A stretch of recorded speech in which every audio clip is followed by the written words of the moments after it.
말씀은 이사야 3장 13절에서 4장 6절까지입니다.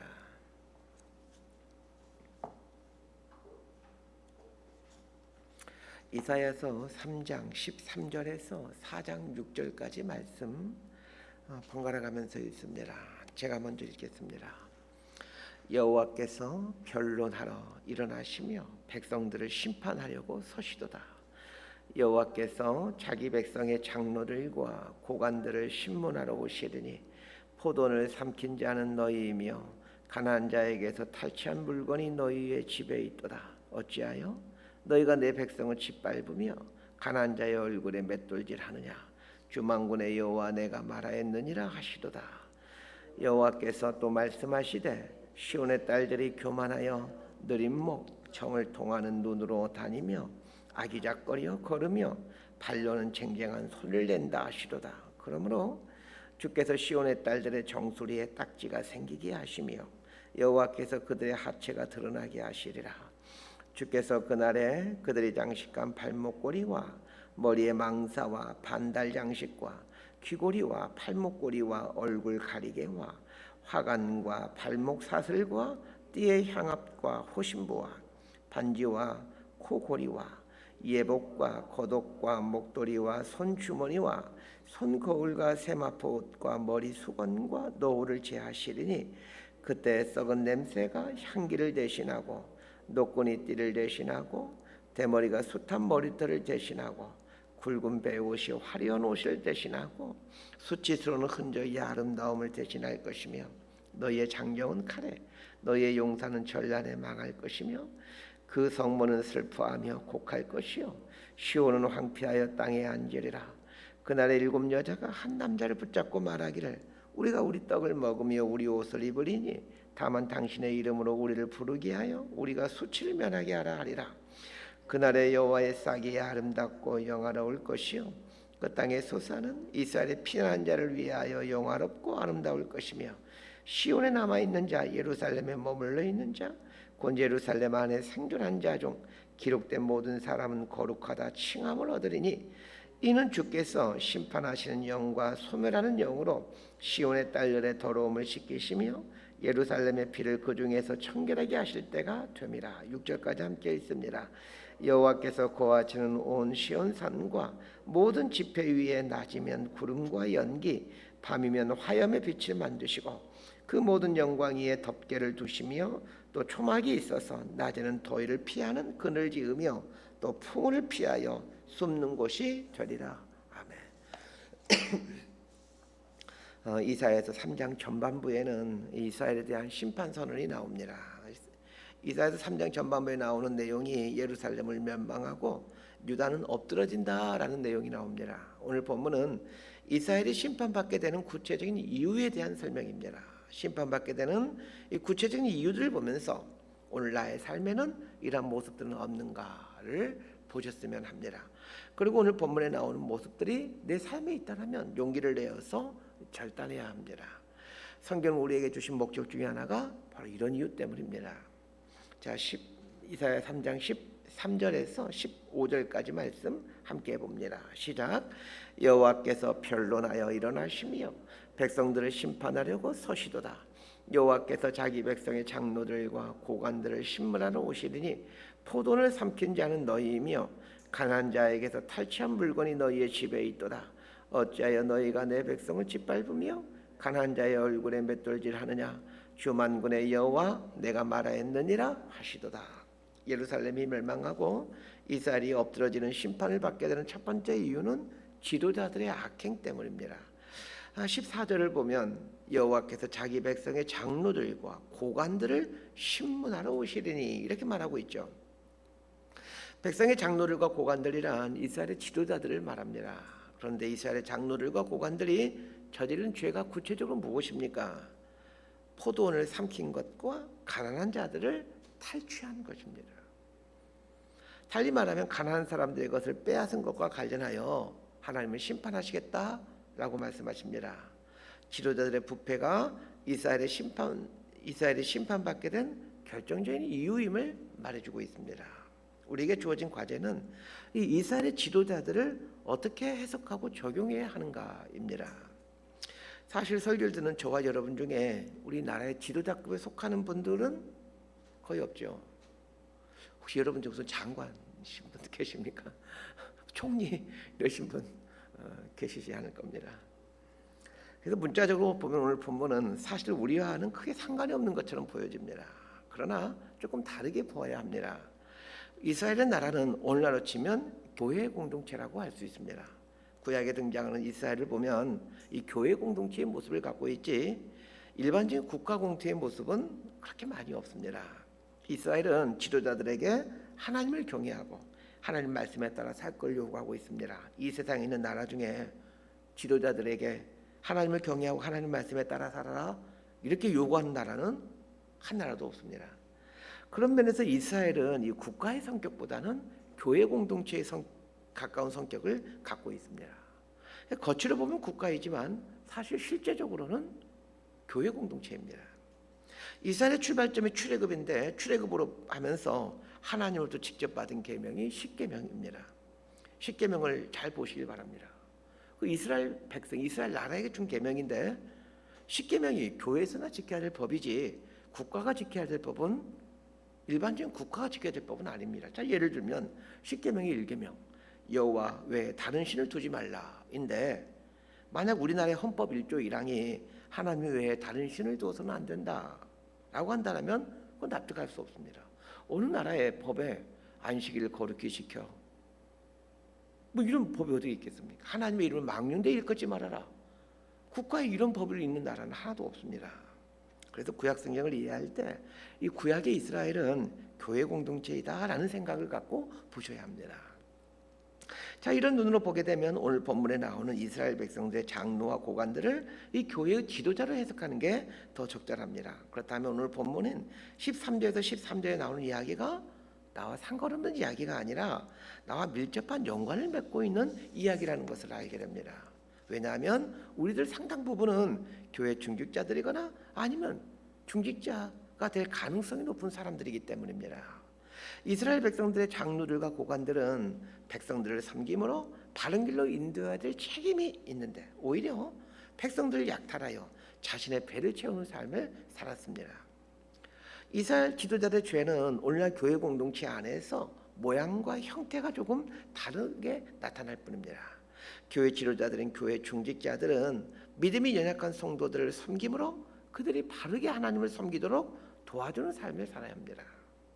믿음이 연약한 성도들을 섬기는 것은 여러 가지 모양이 있습니다. 말씀을 가르침으로 성도들을 바르게 인도하기도 하고 또 그들을 위해 중보함으로 온전하게 하기도 하고 또 사랑으로 섬김으로 그들을 성장시켜 갈 수도 있습니다.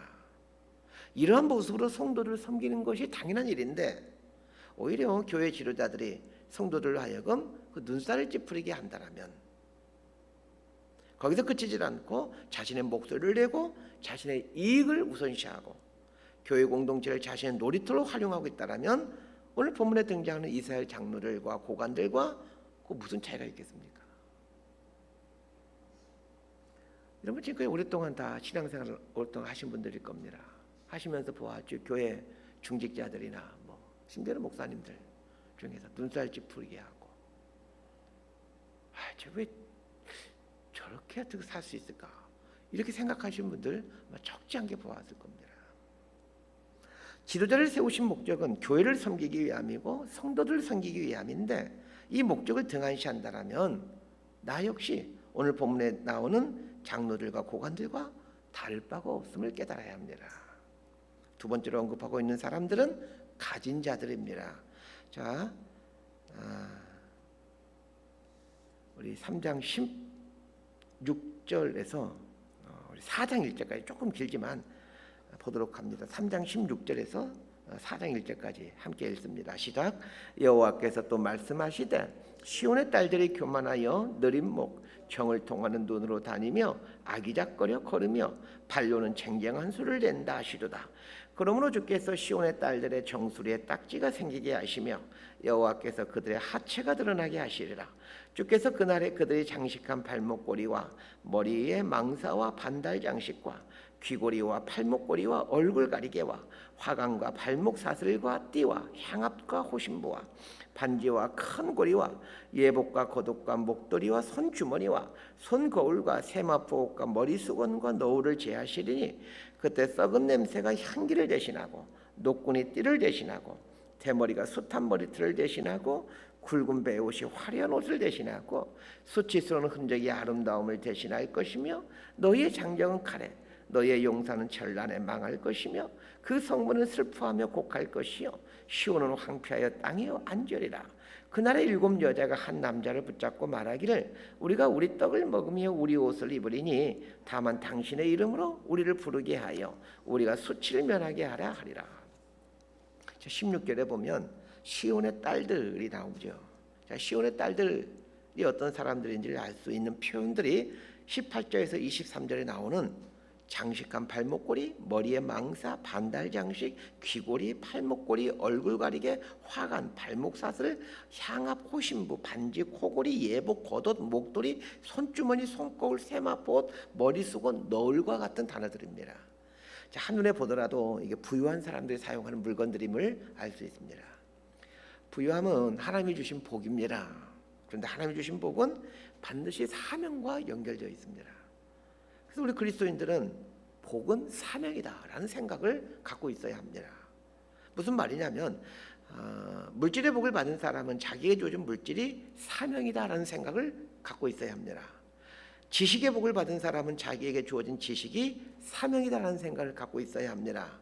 높은 자리를 받은 사람은 주어진 높은 자리가 사명이다라는 생각을 가져야 합니다. 자신에게 주어진 것이 사명임을 망각하는 순간에 사람은 자신에게 있는 것으로 자신의 유익을 추구하기 시작합니다. 그래서 보십시오. 부자들 중에 상당수는 자신들에게 주어진 부를 자신을 위해 사용합니다. 또한 가난한 사람들 멸시함으로 아나무인의 삶을 삽니다. 자신에게 주어진 부가 사명인데 사명으로 받아들이지 못하기에 아나무인의 삶을 사는 겁니다. 많이 배운 분들도 마찬가지입니다. 많은 지식은 사명입니다. 그러나 실상은 어떻습니까? 많이 배우신 분들은 또 못 배우신 분들을 무시합니다. 사명이란 해야 할 일을 말합니다. 그러니까 물질이 많이 주어졌다라는 말은 물질을 통해서 해야 될 일이 많다는 뜻입니다. 만약 물질이 많이 주어졌는데 그 물질로 해야 될 일, 그 사명을 완수해가지 않는다라면 그 책임을 물게 됩니다. 그런 면에서 물질은 빚입니다. 통장에 있는 돈을 빚이다 생각하고 사셔야 합니다. 통장에 돈이 많을수록 이거 다 빚인데 이 생각하며 살아야 합니다. 18절에 23절에 보면 여러 장신구들이 등장하죠. 하나님께서 이런 것들을 소유하며 살라고 물질의 복을 주신 것이 아닙니다.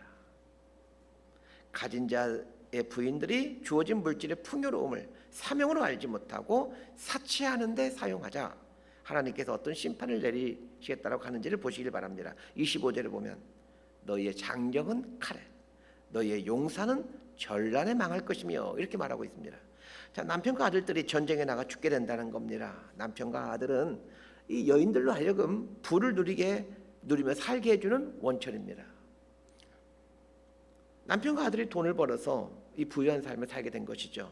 그런데 여인들에게 이 부를 가져다 준 남편과 아들들을 전쟁에 나가서 죽게 한다는 겁니다. 전쟁이 일어나 남자들이 죽게 되는데 어느 정도 죽게 되는지를 재미있는 이야기를 통해 설명해 주고 있습니다. 4장 1절을 보면 그날에 7 여자가 한 남자를 붙잡고 말하기를 우리가 우리 떡을 먹으며 우리 옷을 입으리니 다만 당신의 이름으로 우리를 부르게 하여 우리가 수치를 면하게 하게 하리라. 자, 이 말의 뜻은 남자들이 전쟁에서 다 죽어서 여인들의 애를 낳지 못하게 되자 여자 7명이 한 남자를 붙잡고 제발 나에게 들어와 애를 낳게 해달라 간청하게 된다는 이야기입니다. 혹은 이런 뜻이기도 합니다. 남자들이 다 죽어 여인들 7명이 한 남자가 아내가 되기 위해 남자에게 애를 한다는 뜻입니다. 이렇게 가진 자들이 하나님이 주신 것을 사명, 책임으로 여기질 않고 사채와 향락하는 데 살아간다면 하나님께서 그 모든 것을 앗아가실 뿐만 아니라 남편과 아들들까지 취하심으로 비참한 삶을 살게 하신다는 것입니다. 이 얼마나 무서운 심판입니까? 우리 기독교인들이 자신에게 주어진 것이 사명임을 꼭 기억하며 주어진 것을 이 사명을 우리 여기고 사용했으면 합니다. 사명을 위해 살아가는 사람에게 하나님께서 어찌 더 많은 복을 주시지 않으시겠습니까? 자, 4장 2절부터 6절까지 말씀 함께 보겠습니다. 시작. 그날의 여호와의 싹이 아름답고 영화로울 것이요 그 땅에 솟아는 이스라엘의 피난한 자를 위하여 영화롭고 아름다울 것이며 시온에 남아 있는 자 예루살렘에 머물러 있는 자 곧 예루살렘 안에 생존한 자 중 기록된 모든 사람은 거룩하다 칭함을 얻으리니 이는 주께서 심판하는 영과 소멸하는 영으로 시온의 딸들의 더러움을 씻기시며 예루살렘의 피를 그 중에서 청결하게 하실 때가 됨이라. 여호와께서 거하시는 온 시온산과 모든 지폐 위에 낮이면 구름과 연기, 밤이면 화염의 빛을 만드시고 그 모든 영광 위에 덮개를 두시며 또 초막이 있어서 낮에는 더위를 피하는 그늘을 지으며 또 풍을 피하여 숨는 곳이 저리라. 하나님 백성들을 향한 하나님의 계획은 심판이 아니라 회복입니다. 심판하신 목적도 결국은 회복시키기 위함입니다. 이사야 선지자는 이스라엘이 저지른 죄악 때문에 심판을 받게 된다라고 말합니다. 이스라엘이 받게 될 심판이 얼마나 끔찍하고 무서운 것인지를 회화적으로 표현해주고 있습니다. 이 심판의 선 앞에서 이스라엘 백성들은 두려웠을 겁니다. 그러나 이사야 선지자는 심판이 끝이 아니다라고 말합니다. 하나님께서 반드시 회복시킬 것임을 말해줍니다. 자, 2절에 보면 그날에라는 말이 나오죠. 여기에 나오는 그날이란 미래의 어느 날을 말하는데 하나님께서 새 일을 행하신 때를 말합니다. 그때가 언제인지는 정확히 알 수는 없습니다. 그러나 하나님께서 반드시 회복시키는 때가 있다는 겁니다. 여기에 등장하는 그날이 어떤 날인지를 알아야 합니다. 이 그날의 특징을 말하면서 여호와의 싹을 말하고 있습니다. 여호와의 싹이란 메시아를 말합니다. 그렇다면 그 날이란 예수님이 오시는 날을 말합니다. 결국 예수님의 오심을 통해 인간은 회복되고 구원받게 된다라는 것을 말해줍니다. 예수님이 오셔서 하는 중요한 일은 이스라엘 백성들에게 거룩하다라는 칭함을 주는 겁니다. 3절 하반절에 보면 모든 사람은 거룩하다 칭함을 얻으리니 이렇게 나와 있습니다. 거룩하다 칭함을 받는다라는 말은 신학적인 용어로 바꾸면 칭의라고 합니다. 예수님께서 이 땅에 오셔서 우리를 위해 피 흘려 죽으심으로 우리의 죄가 사함받았기에 우리는 의로운 존재, 즉 의인이라 칭함받게 됩니다. 우리가 의인처럼 살고 있기 때문에 의인이라 칭함받는 것이 아니라 예수님께서 내 죄값을 지불해 버리셨기에, 그래서 내가 지불해야 될 내 죄값이 사라져 버렸기에 의인이라 칭함받게 되는 겁니다. 이사야 선지자는 결국 메시아에 의해서 인간 존재가 회복된다라는 것을 말하고 있습니다. 그렇습니다. 사람이 회복될 수 있는 유일한 길은 예수님입니다. 아무리 양심적으로 살려고 해도, 아무리 수준 높은 교육을 받아 교양인으로 살려고 해도 우리 힘으로는 회복될 수가 없습니다. 오직 예수님으로 인해 우리의 전 존재는 회복됩니다. 그렇다면 우리가 해야 될 일이 있다라면 매 순간 이 예수님의 보혈로 적셔지는 것입니다. 예수님의 통치 속으로 들어가서 사는 것입니다. 이런 삶을 통해 사람은 회복되어 갑니다. 말씀 정리합니다. 오늘 본문을 통해 이스라엘이 심판받게 되는 결정적인 이유를 말해주고 있는데 지도자들의 죄악과 가진 자들의 죄악을 말하고 있습니다. 높은 지 많은 물질 분명 하나님의 복입니다.